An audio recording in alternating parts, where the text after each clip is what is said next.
Here are your video goals. You know what to do with these.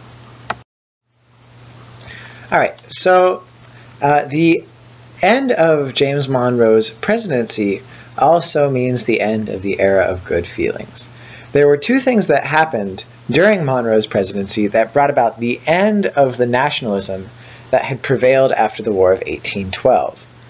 One was the Panic of 1819, in which lots of people lost their jobs and many people started to blame other people in other parts of the United States for the problem.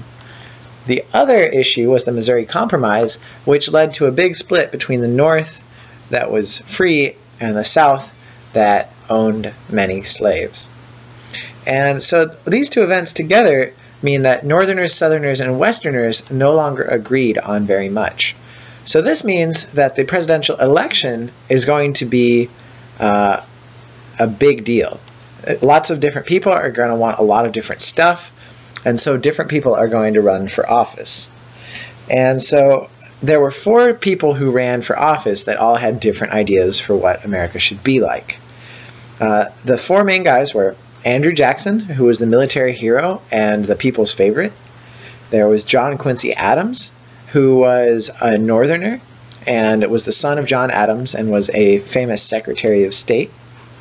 There was Henry Clay from Kentucky, who was a famous war hawk and who helped to come up with the Missouri Compromise, and he also was a big supporter of the American system. And then there was William Crawford, who came from Georgia, and he was a favorite of the South.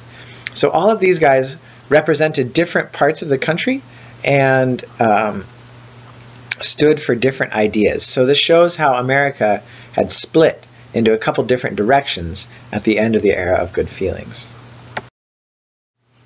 The election of 1828 is a weird one because no single candidate wins a majority of electoral votes.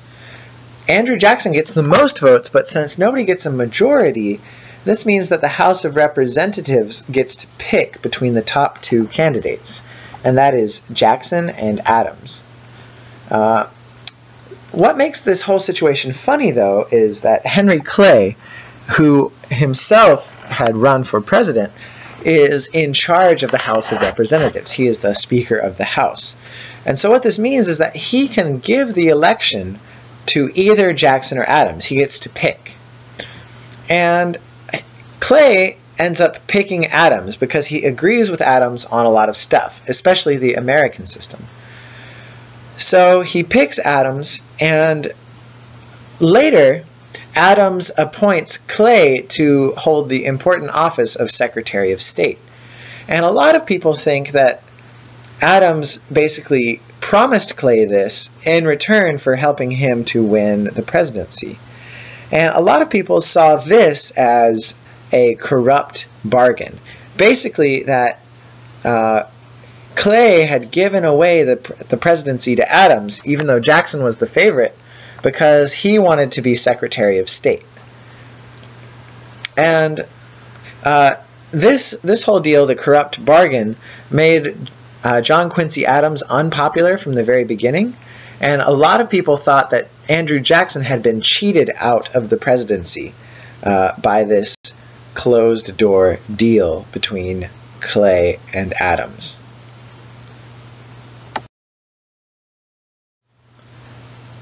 So with the corrupt bargain, John Quincy Adams kind of started off on the wrong foot. People thought that he gained the White House by cheating the American public.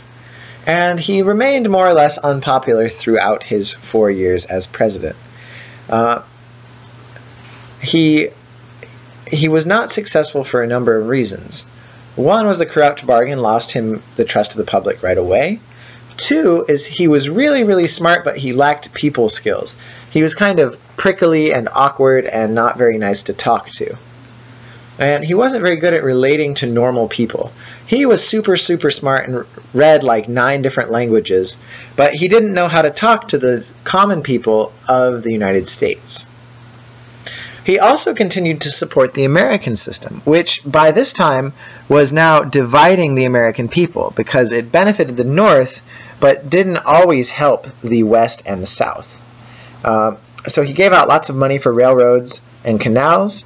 He supported a high tariff, and he supported the Bank of the United States, even though many Westerners didn't like this. And the end result of this was that John Quincy Adams angered many people both in the South and the West. So he was basically doomed not to get reelected because he had made most of the country pretty angry at him. Thus, at the end of the 4 years, in 1828, there was a rematch between Adams and Jackson. And this time there was a solid split in the Republican Party into two different groups. One group was the National Republicans, and these guys supported Adams, and they supported the American system, and they came mostly from the North. On the other side, there was the Democratic Republicans, and these guys supported Jackson, opposed parts of the American system, and came mostly from the South and the West.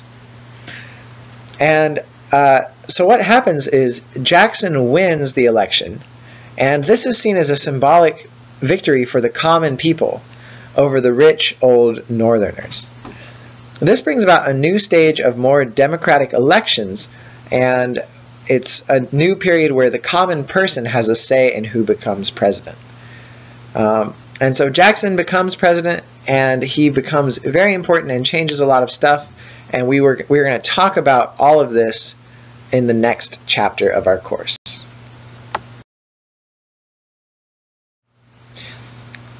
Here are your video goals again, and we will talk about these tomorrow.